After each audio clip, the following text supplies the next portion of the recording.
My girlfriend told me to get a cab after I was in a car accident. I ensured she understood the weight of her choice. I'm still grappling with what happened, but I need to vent because I can't fathom how someone I loved could be so heartless. Background. Mia and I have been together for 2 years, living together for 1, sharing expenses, the full domestic setup. I thought we were rock solid. She's in advertising. I'm a site supervisor for a construction firm. We've had our share of highs and lows, but nothing screamed warning signs until now. 3 weeks ago, I was driving back from a project site outside town when some jerk in a jacked-up truck decided my lane was his. No blinker, just cut me off at 70 miles per hour. I swerved to avoid a full-on collision, but my car took a hard hit on the driver's side, spinning me across 2 lanes before I pulled over. No broken bones, but my left shoulder was throbbing. I had glass cuts on my face and hands, and I tasted blood from biting my lip. The officer who responded, Officer Hayes, this matters later, was a stand-up guy. Turns out he grew up near me, knew my older brother from school. Small world. He ensured the EMT checked me out, helped with the tow truck, all that. My car was totaled. I was too banged up to drive even if I had a vehicle, and I was 90 miles from home. Hayes said I needed someone to pick me up, so I called Mia. No answer. I texted, "Hey love, got in an accident on I-75. I'm okay, but car's wrecked. Need you to come get me." 20 minutes later, her reply, "OMG, you good? I'm at lunch with Ethan right now. Can you grab an Uber or something? We haven't caught up in ages and already ordered. Text me when you're home safe." I stared at that message for a full 5 minutes. Hayes was waiting for an update on who was coming. The EMT was asking if I needed a hospital. My face was bleeding, and my girlfriend of 2 years was saying her lunch with her guy friend trumped picking up her injured boyfriend. For context, Ethan's a college friend of hers, always, just friends, lives across town. They meet for lunch monthly, no big deal. I never sweated it. But her choosing lunch with him over me, post-accident, hit differently. I showed Hayes the text, not on purpose, but he was still there and I couldn't speak. He read it, his face shifting. "For real?" he asked. I nodded. That's when something snapped. I wasn't mad yet. That came later. I felt cold, like a switch flipped to clear, calculated thinking. I saw Mia's priorities in sharp focus, maybe for the first time. If she was choosing lunch with Ethan, she needed to know exactly what she was prioritizing over. I asked Hayes, "Do you ever have to notify family officially in cases like this?" He caught on fast. "Well, sometimes we do need to formally notify next of kin, especially with injuries. Standard in some situations. Would that mean going to their location? If needed for proper notification, yeah, to ensure the info gets through." I gave Hayes Mia's number and told him she was at lunch at Vivid Cafe, a trendy downtown spot. I made her my emergency contact and requested official notification. He gave a small smile. Not cruel, but like he got it. Mia had posted an Instagram story from the cafe 10 minutes before her text, tagging Ethan, making it easy to pinpoint. Hayes told me to wait. He'd be back in an hour. I spent that time getting my cuts treated, filling out forms, and rethinking 2 years of our relationship. The EMT drove me to a nearby diner to wait, kind of him. An hour and 15 minutes later, Hayes returned, looking pleased. "Notification delivered," he said. "Your girlfriend should be here soon." Mia arrived 45 minutes later, eyes puffy, makeup streaked, clothes thrown on hastily. Ethan wasn't with her. She rushed up. "Noah, God, I'm so sorry." I didn't realize it was serious. Her panic wasn't about my injuries. It was about what had just gone down. I didn't say much on the drive home, just, "Thanks for coming," and basic directions. She kept trying to justify herself, but I tuned her out, thinking about how she reacted to my text versus Hayes showing up at her lunch. Funny how priorities shift with consequences. At home, she made a big show of tending to me, cleaning my cuts, offering food, asking what I needed. It felt empty, like she was playing the caring girlfriend out of fear, not love. I said I needed rest, went to our bedroom and shut the door when she tried to follow. In the shower, washing glass dust from my hair, it hit me. I didn't trust her anymore. Worse, I didn't respect her. The next morning, Mia was up early, making breakfast, still in damage control mode. I ate, thanked her, and said I'd stay at my brother's for a few days to recover. She didn't like it, asked why, but I kept it short. I need space to think. I've been at my brother's since, with Mia texting nonstop, wanting to talk, explain, fix things. But there's nothing to fix. She showed her true colors when it counted. The rest is just static. Update 1. Many of you wanted details on what happened when Hayes went to notify Mia at the cafe. I met him for drinks yesterday. He's become a buddy through this, and he spilled the full story. It's better than I imagined. Hayes arrived at Vivid Cafe around 2:30 p.m., a chic downtown spot packed with professionals. He walked in, full uniform, instantly shifting the room's vibe. He asked the hostess for Mia Harper by name, flashed his badge, and said he needed to deliver critical information about a traffic accident. The hostess grabbed the manager, who led Hayes to Mia and Ethan's table. Prime spot, big window, center of the restaurant, highly visible. Hayes said Mia's face went from puzzled to horrified in seconds. He confirmed her identity, then, in his official tone, said, "Ma'am, I'm here to inform you that Noah Bennett was involved in a motor vehicle accident on Interstate 75. He sustained injuries and is awaiting pickup by his emergency contact." The place went silent. People stopped eating, ears perked. Mia started asking if I was okay, how bad it was, but Hayes said her first question after the basics stood out. "Why are you here? How'd you find me?"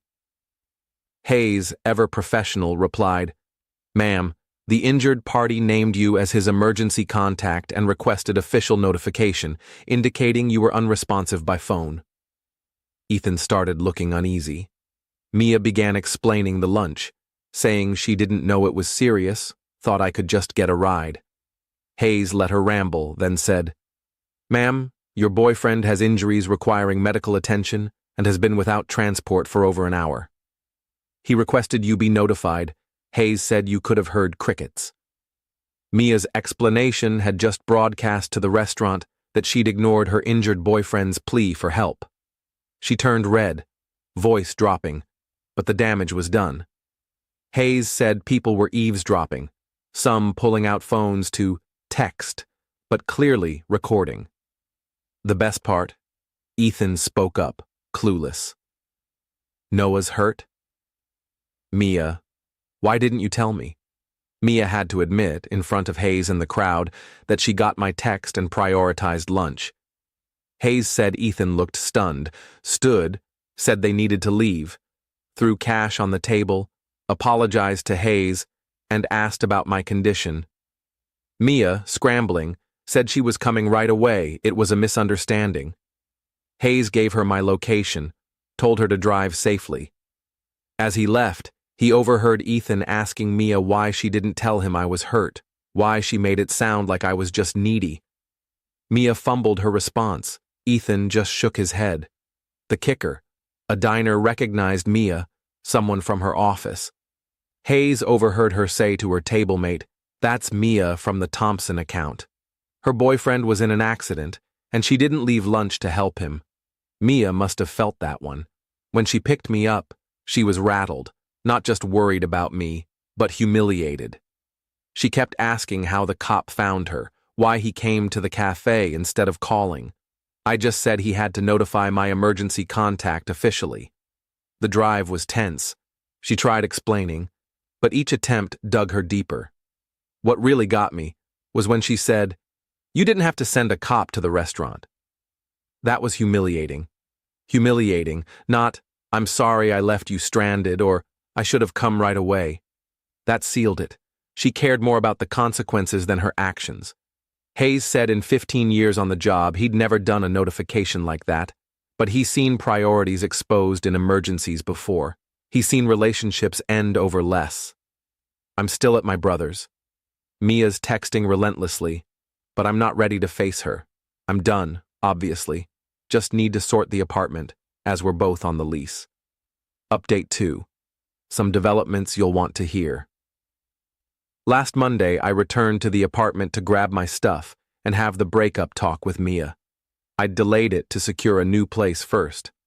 My brother's been great letting me crash, but I found a month-to-month rental across town and figured it was time to pull the trigger. Mia was home, launching into a clearly practiced speech, how sorry she was, how she made a terrible error, how she didn't mean to downplay my accident. All predictable. But then she said something that lit a fire in me. I think you're being unfair, judging our whole relationship on one bad call, Noah. People mess up. I was just trying to be there for Ethan. There for Ethan? What about being there for me? I asked point blank. If Ethan had been in my accident, would you have dropped everything to get him? She froze, caught in her own trap. That's different. We were already together. I shook my head, said there was no need to finish that thought, told her I was moving out and we were over. She cried, begged for counseling, swore she'd never do it again. But how do you swear not to show your true priorities? She already did when it mattered most. The logistics were easier than expected. Our lease runs until December, but she can afford the place alone and wants to stay. Most furniture was hers. I'm taking my desk, tools, books, and bouncing. While packing, Mia tried every tactic. Apologies, promises, bargaining. What if I cut Ethan off? Then anger. You're blowing this out of proportion, Noah. It was one afternoon. I said sorry. You got your petty cop stunt, and now you're throwing away 2 years over nothing. Nothing. My accident was nothing to her. Then she said, don't act like you're perfect. I messed up, sure, but you set me up to be shamed in public. That was mean, I nearly laughed. I didn't set you up, Mia. I just made sure you knew your boyfriend was in an accident and needed you. The shame was your own doing. She had no comeback. As I loaded my truck, my neighbor, Mrs. Carter, a sweet older woman who knows everyone's business, helped with boxes. She asked if I was okay, so I gave her the short version. She shook her head, said Mia had been hosting support gatherings all week, getting loud. Apparently, Ethan visited twice. Interesting. Mrs. Carter said Mia was telling anyone who'd listen how unfairly I was treating her. That sparked an idea. Remembering Hayes mentioning a co-worker of Mia's at the cafe, I did some digging. Sure enough, word of the Vivid Cafe incident spread through her office. Not in her favor. The final nail came as I loaded the last box. Mia came down for one last plea. Noah, I screwed up, but Ethan's been struggling lately. He really needed that lunch. I was being a good friend. And what about your boyfriend who needed you? That's different. I knew you'd be fine. You're tough. You handle things. Ethan's more vulnerable right now. There it was. Mia thought my emergency was less urgent because she assumed I'd manage. Her friend's feelings outranked her boyfriend's safety because he was vulnerable. That's not love. That's taking someone for granted, assuming they'll stick around no matter how you treat them. I told her we were done talking, finished loading, and left. She stood there crying, but I was over feeling guilty. I'm settled in my new place, small, but mine. No doubts about whether my roommate will show up in a crisis. Mia's texts keep coming, variations of I miss you and let me fix this. I haven't replied. Nothing left to say. Final update. I wasn't planning to post again, but something happened yesterday that proves this breakup was the right move. I've been no contact with Mia for nearly a week. Ignored texts, blocked her on social media, full cutoff. I thought she'd get the hint and move on. Nope. Yesterday around 6 p.m., I'm cooking dinner at my new place when there's a knock. Through the peephole, I see Mia with flowers and a bag of stuff. I didn't open the door, figuring she'd leave if I stayed quiet. She knocked again, talking through the door. Noah. I know you're there. Your truck's outside. Please, let me explain. I stayed silent. Then, I brought your favorite takeout from Jade Palace and some beers. Can we talk for 5 minutes? No response. Then she upped the ante. Noah, I'm pregnant. I almost opened the door to demand answers, but instinct stopped me. Instead, I texted my brother, 10 minutes away. Mia's at my door saying she's pregnant. Can you come over? He replied instantly, on my way. Don't open. Mia kept talking for 20 minutes, spinning a wild pregnancy story. She just found out. She's scared, needs me. We can work through this for the baby. When my brother arrived via the back entrance, my place has two, I let him in, quietly. We listened, and he recorded her on his phone. After 40 minutes, Mia left the flowers and food outside and drove off. I don't believe she's pregnant. If she were, she'd have mentioned it weeks ago when trying to save the relationship, not as a desperate doorstep ploy after no contact. I decided to ignore it and see what happened. This morning, my friend Luke, who works in IT at Mia's company, texted, Dude, Mia's telling coworkers she's pregnant with your kid and you bailed after a fight. Thought you should know classic. Painting herself as the victim, me as the deadbeat. I sent Luke's text to Hayes asking for advice. He called back within an hour. Noah, this is harassment now. She's spreading false claims that could hurt your reputation at work and beyond. Shut it down. Hayes suggested documenting everything. Texts, my brother's recording, witness accounts of the door incident, her contact attempts. If she escalates, a restraining order might be needed. But he also had a simpler idea. Sometimes truth kills lies. Got mutual friends hearing this story? I did. Mia and I share college friends and couple buddies. If she was pushing a fake pregnancy narrative, they deserved the truth. I group texted 8 mutual friends.